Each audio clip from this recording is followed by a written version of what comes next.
got red-headed woodpeckers, huh? No.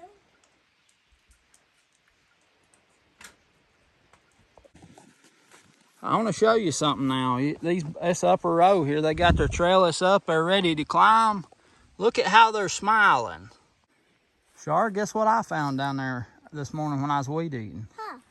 I found a hole you can see down into the earth. I want to go see it. We're down here at the beans, and we're going to have to stake them up because they're starting to run. Now, normally I like to do this early on so the beans ain't big and bushy and in the way, but just ain't got it done yet, and they're starting to run, so it's creeping up on us. You can see here, see these runners? They're coming up. Coming up. Now there's one that's already starting to curl over because it ain't got nowhere to run. Well, we're gonna fix things up here just in a minute. Now what I've done is out here at the end, I put my end stakes in here. And these are about 8 foot long or a little more. It's almost 8 foot, the center one is, and the lower one's probably around almost 7 foot. These beans we grow, they'll run up there and be sticking out the top. I mean, they like to run.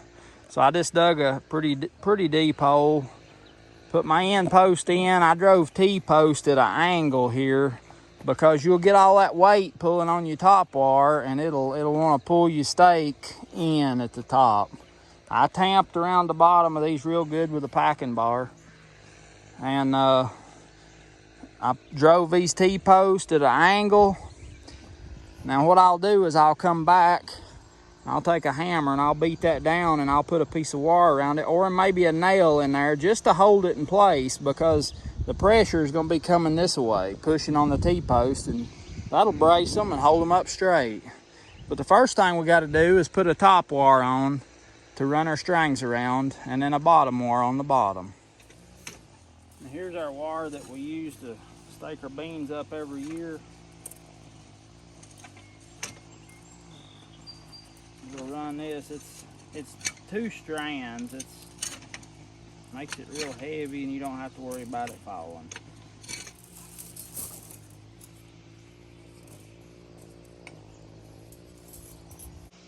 You can see up here, right here, I've cut a little notch in there.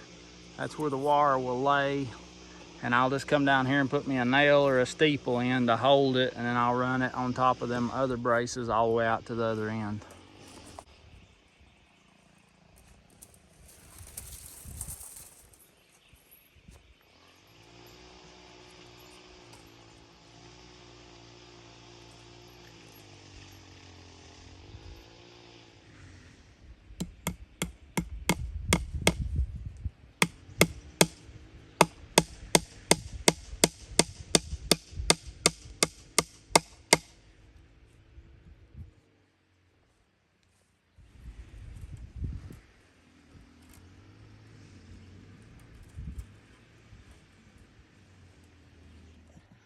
Now all I done is just put my wire in this notch I cut and just drove a steeple right here.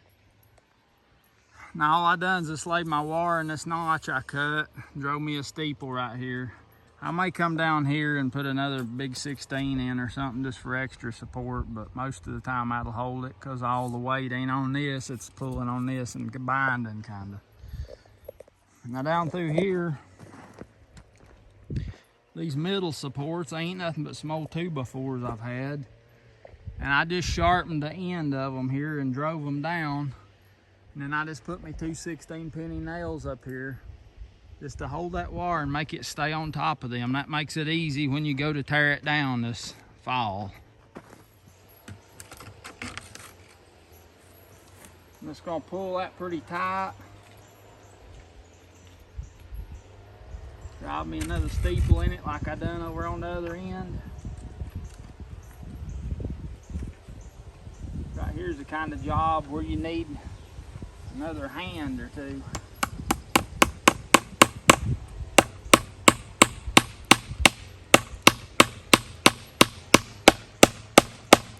All right.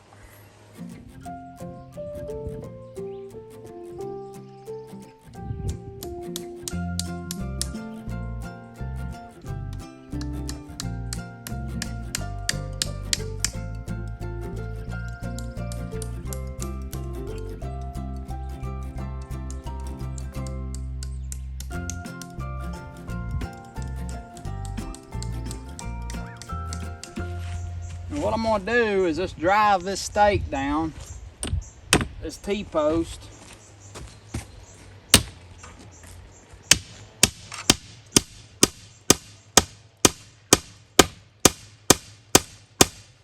That bit into that wood real nice because I had that back of the bottom of that T facing towards the stake. Now I'm just gonna put me a nail in right here.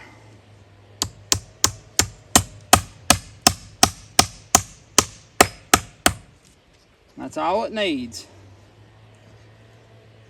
Gonna do the same thing on this T-post. Drive it down.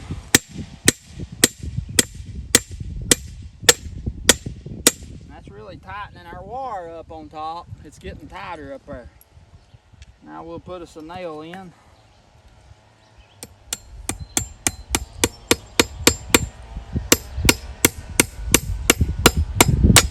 That old locust is hard, and nail don't hardly want to stand it, but that's good enough, that'll hold it. Now you can tell our top wire is a lot tighter than it was. Like I said, it's a double twisted wire. A buddy of mine, an old fella I know, give me a bunch of this wire for tying up beans. Now on the bottom wire, I'll just run a single strand because there won't be no weight on it. All it does is just hold the bottom of your string.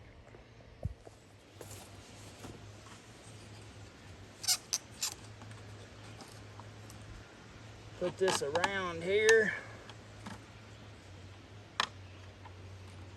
The main thing you want to remember here, and like I said, I like to do this early on before the beans get so big, but you want this wire up high enough so you can get that box of twine between the beans and the wire. You don't want to hurt your beans while you're doing this. That's pretty much all you got to watch for here. And then make sure it's on the right side of the T-post, so I'll have to go to the inside there. I should have looped it around.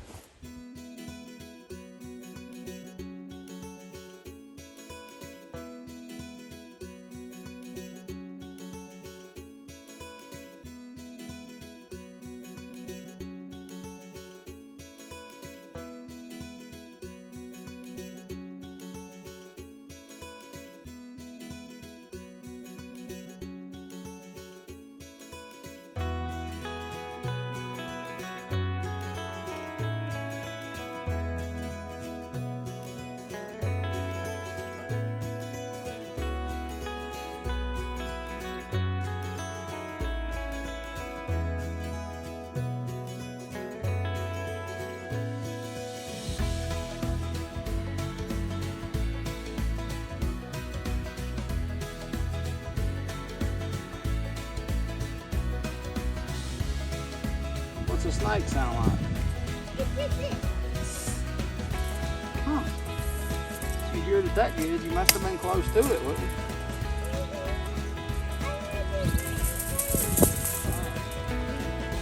Running off, I guess.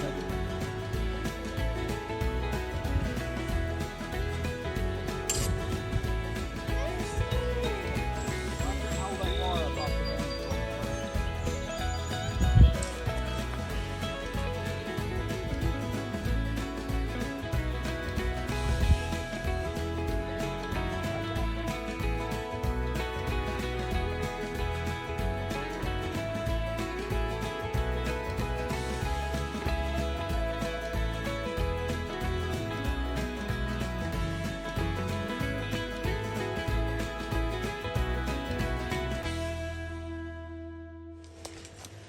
Well, the main thing right now is to keep your wire tight. Keep it up off of your beans, out through yonder. Now you won't need much on the bottom of it out through there because you mostly need a nail to hold the wire down, that bottom wire down, because when you start wrapping twine, it'll want to pull up on that bottom wire, and we don't want that. Bottom wire, and we'll put a nail above it, above the wire. And what that'll do is it'll keep that twine from pulling up on that wire.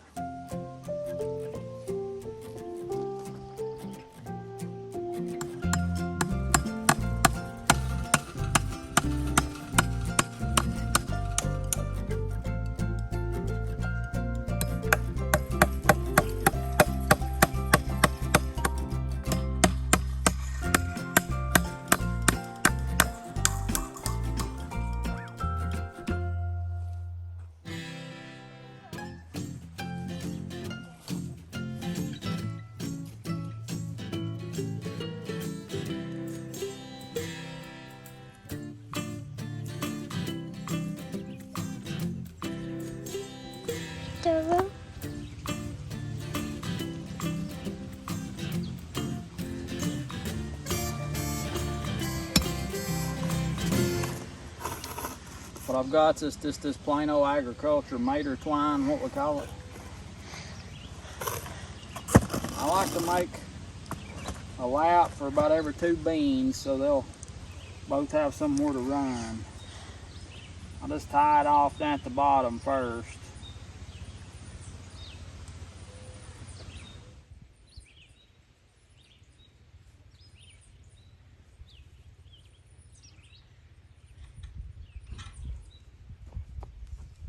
Now it's just a matter of going around and around and around. And if you get your top wire too high, it's a pain to try to do it.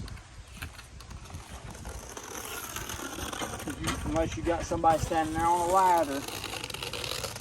Virginia was gonna help me, but she's wide-eyed on me, so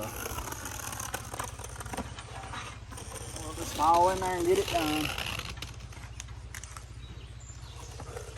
Like I say, I like to have about a string every bean. That way they can run 2 to a string, but I'd rather them have their own space if they can get it.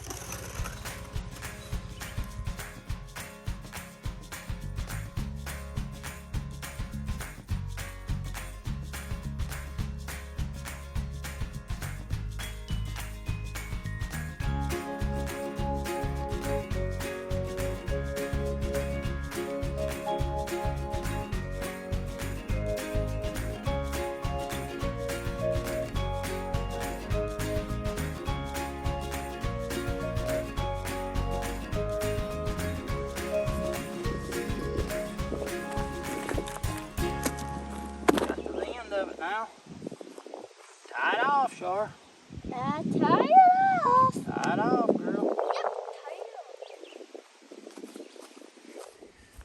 So that's 75 foot of beans. Took me about 15 minutes to string. That's non-stop. And that little old box of twine don't weigh much, but when you're reaching up to your fingertips and putting it over and down and up, it'll wear on you.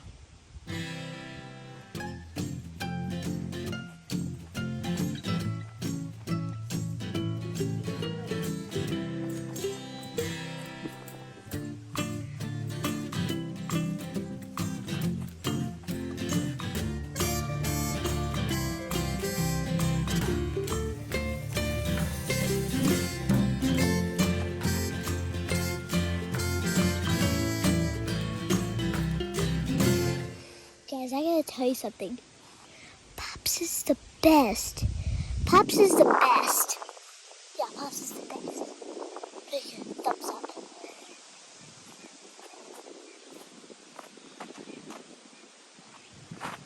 He's counting the strings right now.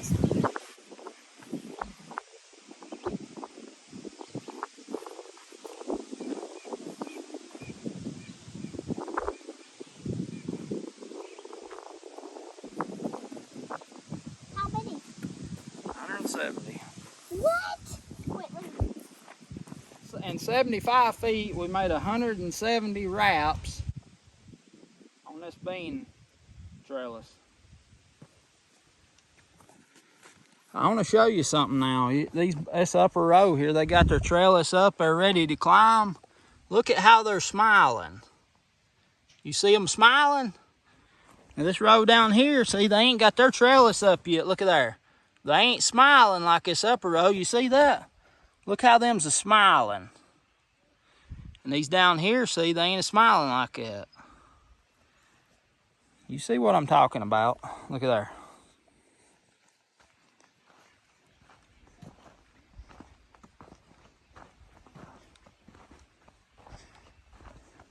It's like a big old harp, ain't it, Char? Uh-huh. Yeah.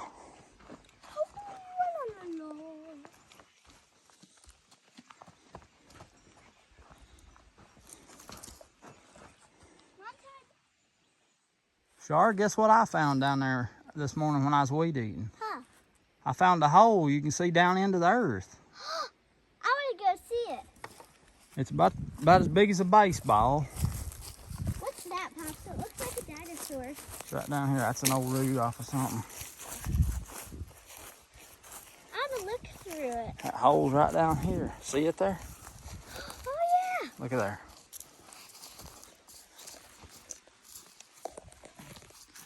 How far down in there can you see?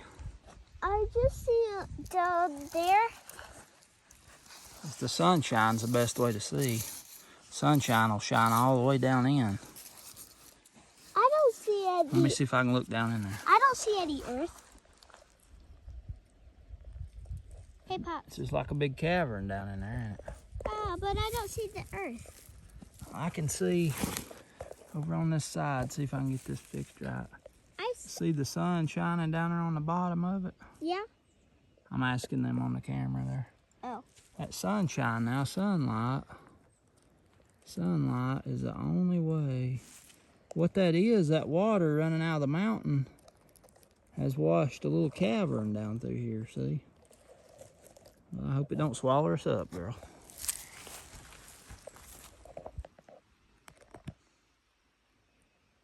I don't see any earth. It's in the hole in the earth down in there.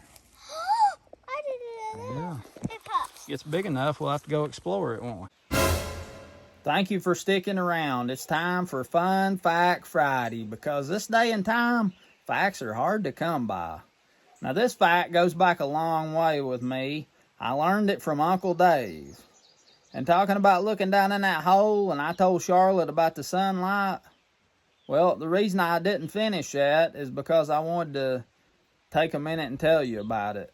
If you're looking down in the ground, like say down in a well where it's real deep, about the only way that you can see the bottom of that well is with sunshine.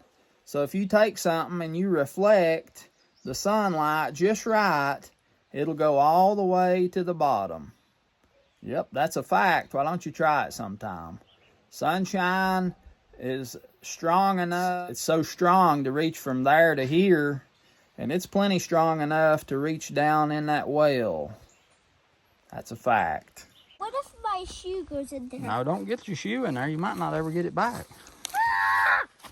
What if a roly-poly gets in it? I don't think a roly-poly could wear your shoe. The roly-poly's foot is too small. Isn't that right, Popsy? That's right, girl.